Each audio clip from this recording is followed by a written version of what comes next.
अस्सलाम वालेकुम and welcome to मद्दे मुकाबिल। मैं हूं रबिया खान और मेरे साथ मौजूद हैं रऊफ क्लासरा। सबसे पहले नजर डालते हैं आज की कुछ अहम खबरों पर। पैसों की खातिर झूठ फैलाना मुल्क दुश्मनी, पाक फौज की फॉर्मेशन कमांडर्स कॉन्फ्रेंस में अहम फैसले कर लिए गए। अहम कौमी इमारतों की सिक्योरिटी पर मामूर फौज के खिलाफ मुनज़्ज़म प्रोपेगेंडा, पाक फौज ने मुल्ज़िमान की निशानदेही के बाद इंसाफ के कटहरे में लाने का मुतालबा कर दिया। मुल्क दुश्मन अनासिर की हर सूरत सरकोबी का फैसला, झूठी अफवाहें फैलाकर कौन से अनासिर क्या मकासद हासिल करना चाहते हैं। और 9 मई GHQ हमला केस, बानी PTI समेत 100 मुल्जिमान पर फर्द जुर्म आयद। PTI लीडरशिप बड़ी मुश्किल का शिकार। अडियाला जेल के बाहर से उमर अयूब, राजा बशारत, मलिक अहमद चट्टा गिरफ्तार। नए मुकदमात में भी गिरफ्तारियां डाले जाने का इम्कान है। जबकि दूसरी तरफ बैरिस्टर गौहर को सच बोलना महंगा पड़ गया। अडियाला जेल में अलीमा खान चेयरमैन PTI में तलखी, अलीमा एहतजाज में जाँ बहक होने वालों की तादाद 12 बताने और इनके घरों पर ना जाने पर खफा हैं। बैरिस्टर गौहर 12 अमवात के बयान पर डट गए। इसके अलावा मुल्क में सहाफत मुश्किल हो गई। गिरफ्तारियां, छापे अभी भी जारी। सहाफ़ी गैर महफूज हो गए। मुसल्लह अफराद सहाफ़ी मुज़म्मिल शाह के घर में घुस गए। सैयद मुज़म्मिल शाह का सख्त एहतजाज, मामला आखिर क्या था। और लतीफ़ खोसा फंस गए। पाकिस्तान तोड़ने के बयान पर FIA साइबर क्राइम विंग ने इंक्वायरी शुरू कर दी। गिरफ्तारी का इम्कान। 278 अफराद की हलाकतों के बयान पर लतीफ़ खोसा पहले ही मुश्किल का शिकार थे। मजीद आखिर क्या होने जा रहा है। इस वक्त हमारे साथ मौजूद हैं सेनेटर फैसल वावडा। इनसे बात कर लेते हैं। अस्सलाम वालेकुम फैसल। जी फैसल, आजकल बड़ी मुलाकातें कर रहे हैं आप। बिलावल से भी आपकी मुलाकात हुई, मौलाना साहब से भी आपकी मुलाकात हुई। मुलाकात का एजेंडा क्या सिर्फ इशू है मदरसे रजिस्ट्रेशन का, या इससे बढ़कर कोई एजेंडा है? क्या कोई नेशनल गवर्नमेंट की बात हो रही है इंक्लूडिंग PTI, और फिर कोई नया वजीर आजम भी हो सकता है? बहुत शुक्रिया रबी साहिबा। देखिए, मैं सिर्फ आपको उसका हाल हवाल एक उसमें मुखबे में बताया था, तो आप लोग ज्यादा मुझसे समझदार हैं कि समझ के समझ को समझो, समझ के समझना भी एक समझ है। जो समझ के ना समझे वो मेरी समझ में ना समझ है। So I think I have narrated the story. अब आप इसको खुद ही निकाल लेंगे, मुझसे ज्यादा आप इंटेलिजेंट है। तो कोई भी चीज इस सियासत में ना परमानेंट होती है और ना सियासत में कोई चीज की पॉसिबिलिटी ना हो। सियासत का नाम ये है कि इम्पॉसिबल्स को पॉसिबल्स में कन्वर्ट करना, और ये तो सियासी चेस बोर्ड है। इसमें जो अच्छा दिमाग से चेस खेलेगा वो हमेशा जीतता रहेगा। हाँ, लेकिन फैसल सवाल तो सिंपल है। आप ये कहते रहे हैं कि नून लीग का ग्राफ नीचे जा रहा है, गवर्नमेंट का इंडिकेटर माइनस में जा रहा है, डेड है इनकी सियासत। क्या नून लीग की पॉपुलैरिटी इतनी कम हो गई है और अब जो है वो इनका ग्राफ इतना नीचे जा चुका है कि हुकूमत मुश्किल में नजर आ रही है? देखिए जी, मेरी बड़ी क्लैरिटी है। 2018 में हम लोग बहुत पॉपुलर थे, मैंडेट हमने भी चुराया था।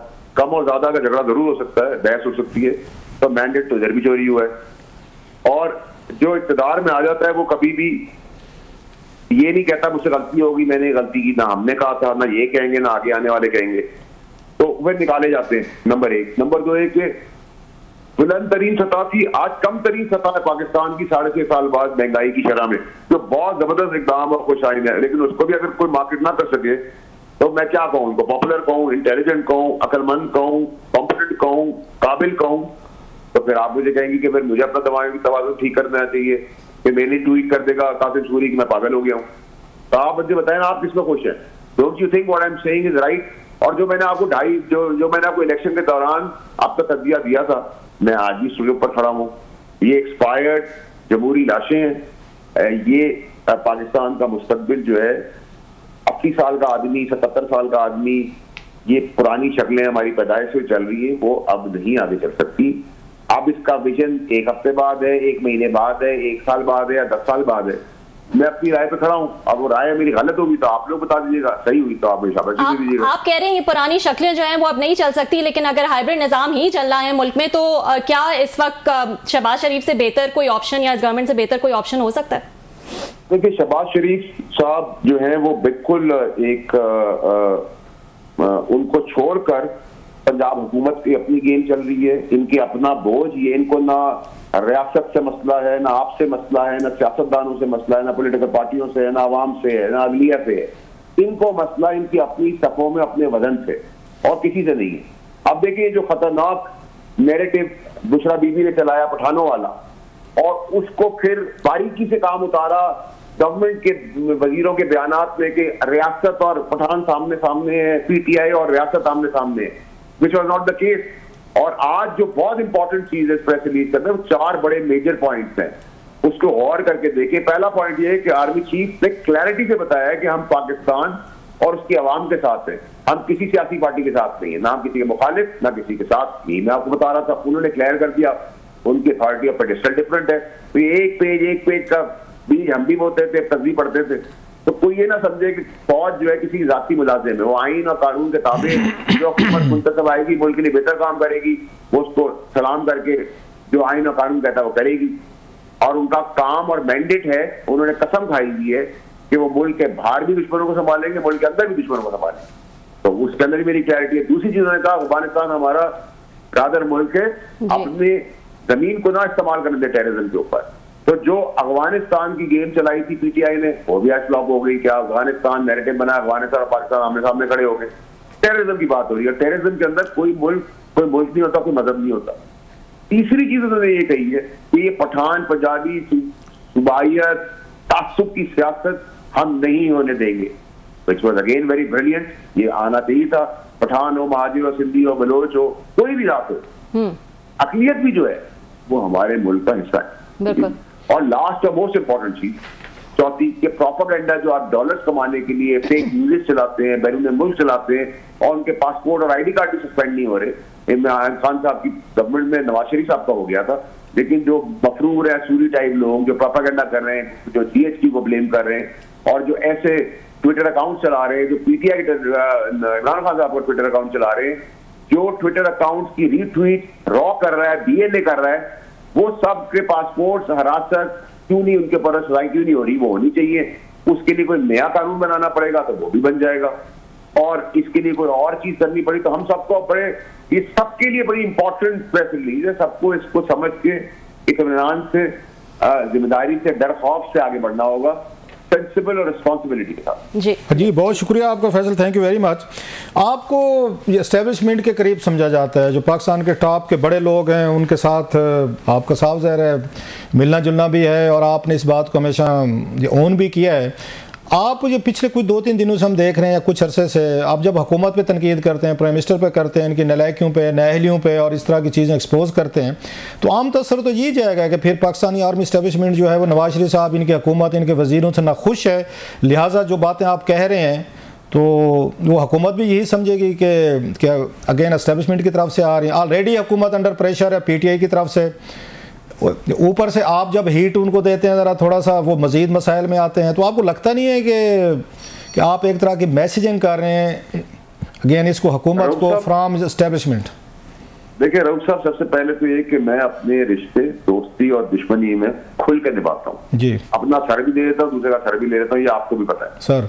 उसमें चाहे मीडिया हो, और अगर मैं शर्माता नहीं हूँ कहते हुए कि मैं प्रो एस्टेब्लिशमेंट और प्रो जुडिशरी हूँ, मैं हूँ, ठीक है। जिनके आप जाके कमरों में तस्वीरें खिंचाने के लिए तड़प रहे होते हैं लाइन लगाने के लिए, लेकिन बाहर आप गालियां देते हैं, मैं उसके खिलाफ हूँ। जिनके आप पैर पड़ते हैं, कॉम्प्रोमाइज होते हैं, उनको बाहर असेंबलियों में जाके नारे लगा रहे होते हैं बदमाशी के और गुंडागर्दी के और मौला जट के, मैं उसके खिलाफ हूँ। जो आप अंदर है वो बाहर भी, तो मेरी इसके अंदर बड़ी क्लैरिटी है। वो कुर्बानियां देते हैं, हम इज्जत से करते हैं, ना मैंने उनसे कोई पैसा कमाया, ना उनसे कोई ठेका लिया है, ना किसी और से कमाई की है, ना कोई ठेका लिया है। तो मेरी क्लैरिटी बहुत क्लियर है, ठीक है जी, नंबर 1। नंबर 2 ये कि मेरा अपना भी एनालिसिस है, चाहे मेरी 0.1% की सियासत हो, चाहे मेरी सियासत ना हो, चाहे मैं कारकुन ना कहलाऊं या जो भी ना कहलाऊं, लेकिन मेरी अपनी एक एनालिसिस है, मेरा अपना विजन है। मैं पढ़ा लिखा हूँ, आंखों से देखता हूँ, अंधा नहीं हूँ, मुंह से बोलता हूँ, जबान है, दिमाग है, दिल है। मैंने तो आपको इमरान खान साहब की 2022 में बता दिया था कि क्या होने वाला है, तो क्या उसकी भी स्क्रिप्ट किसी ने मुझे लिख के दे दी थी।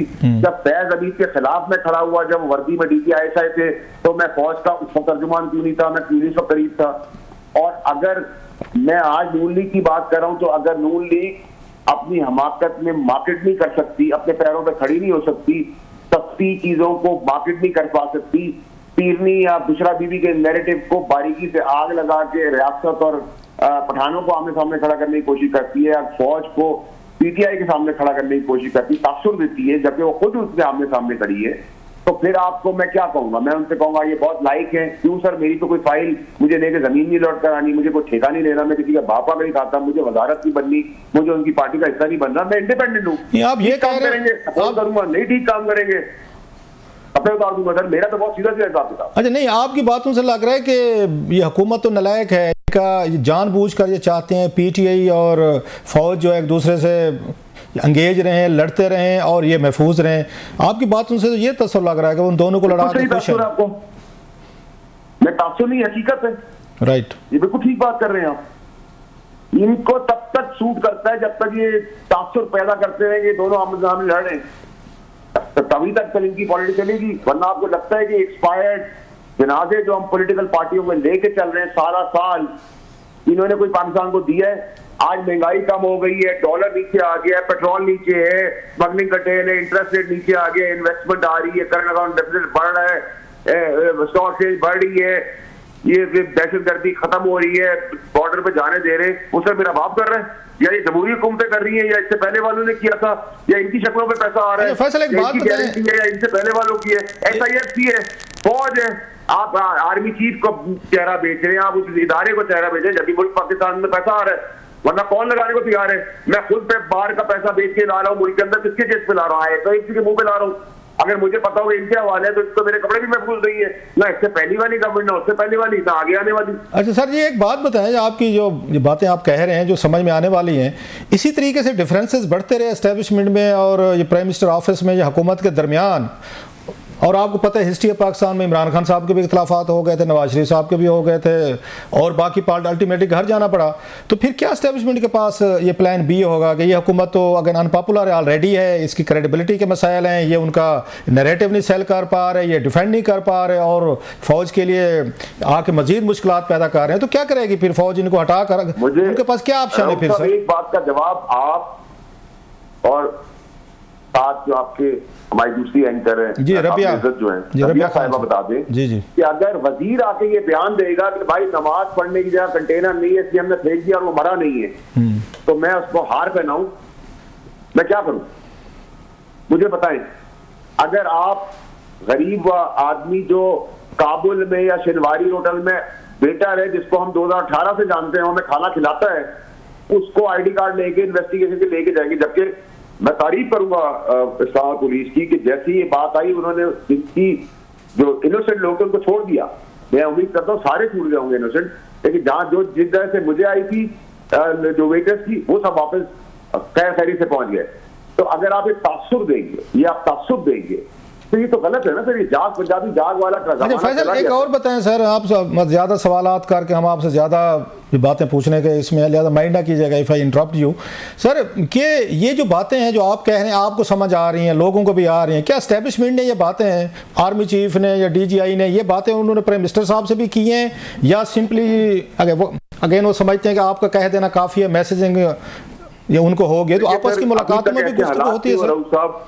एस्टैब्लिशमेंट के ऐसे हालात नहीं हो कि उनको मैसेजिंग कराने के लिए मेरी जरूरत हो, ठीक है। उनका और बहुत सारे तरीके, वो मुल्क के अंदर इतना बड़े मुल्क की टेररिज्म संभाल रहे हैं, शाद पे सारा साल दे रहे हैं, तो ये मेरे ख्याल नाजायज बात होगी कि अगर हम कहें। देखिए, अगर मैं आपका मद्दा हूँ, मैं रबिया का ही मद्दा हूँ, तो इसका ये मतलब थोड़ी कि सर आप मुझसे कोई पैसा कमा रहे हैं, मेरे ताबे हैं, मेरे मुलाजिम है, मेरे नौकर हैं, आपको मेरा तज्जिया अच्छा लगता है, आप तारीफ करते हैं, बुरा लगता है क्रिटिसाइज करते हैं, तो मैंने तो कभी आपको या रबिया को ऑब्जेक्शन नहीं किया। इसी तरीके से अगर एस्टैब्लिशमेंट की कुर्बानियां हैं, आप अंदर जाके हाथ जोड़ते हैं सियासतदान और बाहर निकलने गाली देते हैं, तो मैं कहता हूँ गलत है। मैं अंदर भी उनसे इज्जत से बात करता हूँ, मैं बाहर भी उनसे इज्जत से बात करता हूँ।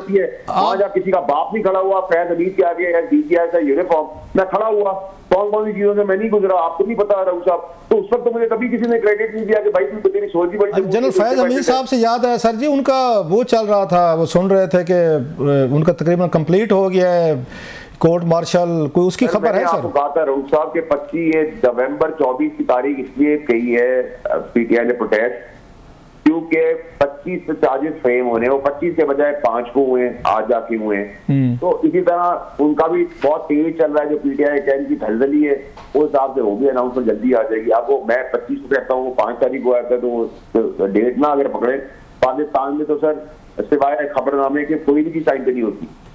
तो अच्छा, उस हिसाब से अगर आप चलें तो वो चीजें बिल्कुल। तो खान साहब पे कोई मिलिट्री ट्रायल आप खान साहब पे मिलिट्री ट्रायल होते देख रहे हैं इन कनेक्शन विद ये जनरल फैज साहब के? क्योंकि बहुत सारी बातें होती रहती हैं, वहाँ यूके ने भी कहा जनाब कि शायद मिलिट्री ट्रायल ना होगा। आपकी क्या रीडिंग है? आज उन्होंने 9 मई पे तो उन्होंने वो लगा दिया, पहले कहते 9 मई भी नहीं करें, उन पर नहीं लगाएंगे, आज वो भी लगा दिए। तो मिलिट्री ट्रायल की क्या आपके पास खबरें हैं सर? को कभी भी मैं आपको कभी ये नहीं कहूंगा कि ये पॉसिबिलिटी तो इसकी है।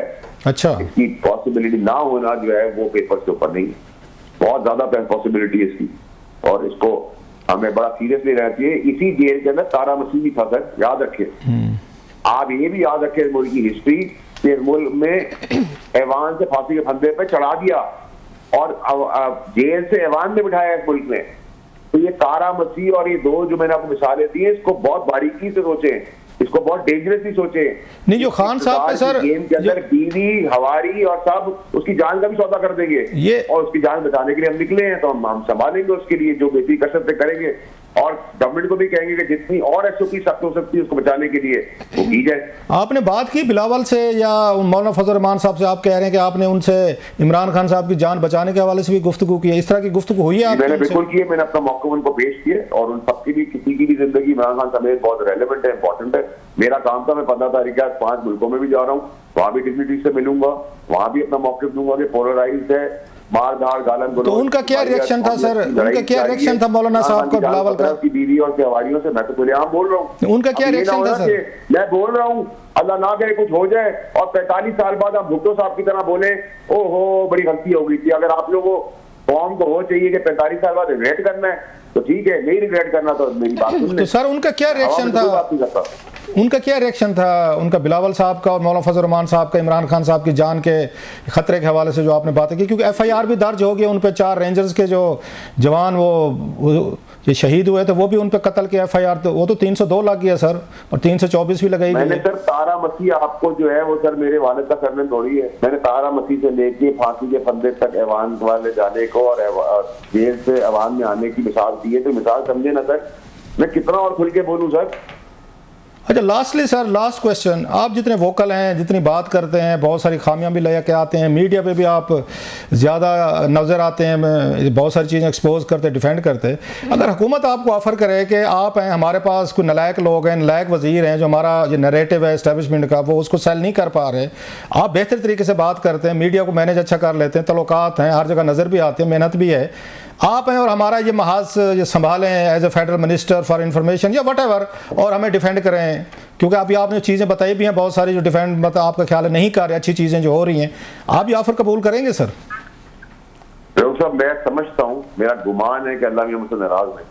अच्छा, मेरा गुमान है कि मेरे हालात में पतले नहीं हुए, मेरा गुमान है कि मेरी सियासत की घटिया ठेले में बिकने वाली नहीं, मेरा गुमान है कि मैं लंडे की सियासत नहीं करता, मेरा गुमान मुझे रहने दे।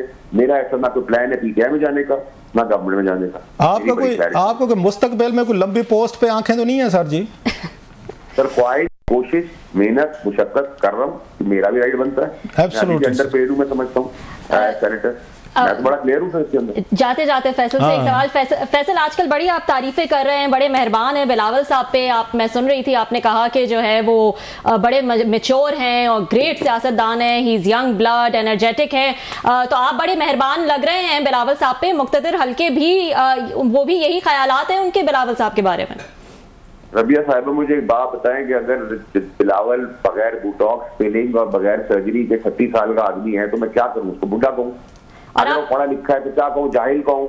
अगर वो मैच्योर सियासत इसलिए कर रहा है कि उसने अपनी माँ की शहादत देखी, नाना की देखी, मामू की देखी, बाप को 14 साल जाते देखा, तो उससे ज्यादा मैच्योरिटी डेमोक्रेसी के अंदर खून देने वाली पार्टी और कोई लड़का, आदमी या बेटा या पोता नहीं है ना, तो ये तो क्रेडिट उसका बनता है। ये आप सीवी जो अब बिलावल का सीवी जो पढ़ रहे हैं, कोई उनको कोई निगरान या कोई फ्यूचर की हुकूमत का कोई वजीर आजम के तौर पर तो पेश नहीं किया जा रहा, क्योंकि आपने ये भी कहा था, मैं ऐड कर दूं कि नए लोग आएंगे तो ये सेटअप चलेगा। तो मैं तो आपको अभी भी कह रहा हूँ कि जब तक ये वादा चांस, आप भी तो रबिया वो 60 साल से नहीं इस जगह पे बैठी ना, एक एज है, एक फायर है, एक एनर्जी है, एक प्रेजेंटेशन। अब आप मुझे कहें कि आप ही जब मेरे बच्चे जवान हो जाएंगे तो आप इसी सीट पे बैठी रहेंगी, तो मैं उस वक्त अपने बच्चों को धक्का देके आप उनको निकालें, और मुझे भी निकालें। अगर मैं 75 साल की उम्र में भी किसी कुर्सी में बैठा हुआ खड़ा नहीं हो पा रहा, लेकिन बैठा हुआ सियासत की कुर्सी के अंदर, नाना पर नाना हो गए, पोते पोतिया होगी, भाई उनसे खेलो जाके। लेकिन फैसल वो कहते होते हैं कि ये सहाफ़ी हो गए, सियासतदान हो गए, ये रिटायर नहीं होते, अल्लाह मियाँ रिटायर करे तो करे, ये तो आखिरी दम तक। ठीक सर गलत। जो आदमी सियासती कुर्सी पे उठ बैठ नहीं सकता, खड़ा नहीं हो सकता, वो क्या सियासत का हाल करेगा, जिनको सुनाई नहीं दे रहा। भाई अब अल्लाह अल्लाह करे, जाने का वक्त आ गया मुल्क का। वो तो सर गवर्नर जनरल जो थे यहाँ मोहम्मद अली मेरा ख्याल साहब थे, अगर मैं गलत नहीं कह रहा, उनको वो तो बोल नहीं सकते थे, उनको फालिज का अटैक हो गया था, इसके बावजूद रूल करते। अंग्रेज एक उन्होंने वो रखी हुई थी, एक उनके गवर्नेंस थी या उनकी नर्स थी, वो बोलते थे, वो सुन के आगे कौम को बताती थी कि गवर्नर साहब क्या करते हैं। ये तो अर्ली ईयर्स की बात है, ये काम तो होता रहे, सारी डेथ बेड पे पड़े रहे। फिर आप बाइडेन की मिसाल देते हैं, आप चाहते हैं कि हमारे मुल्क का भी वो हाल हो कि खड़ा ना हो सकता हो, गिर रहा हो, सीढ़ियों से गिर रहा हो, चल रहा हो तो पता ना हो, राइट देख रहे हैं, लेफ्ट देख रहे हैं। तो हम ऐसे ही मुल्क को चलाते हैं। अगर आपने चलाना है वापस 80 साल के लोगों से, 90 साल के लोगों से, बड़ा एहतराम है उनका, लेकिन भाई जाने का वक्त गुनाहों की माफी मांगे, तस्वीर पड़े, अल्लाह अल्लाह करे, बच्चों से खेले, एंजॉय करे, मुल्क का बट्टा बिठाया, खुश होंगे हमने तबाही की। बहुत शुक्रिया सर जी, बहुत शुक्रिया, thank you very much. Thank you so much Faisal for joining us. वक्त हुआ एक छोटे से ब्रेक का, ब्रेक के बाद हम कुछ मजीद स्टोरी डिस्कस करेंगे।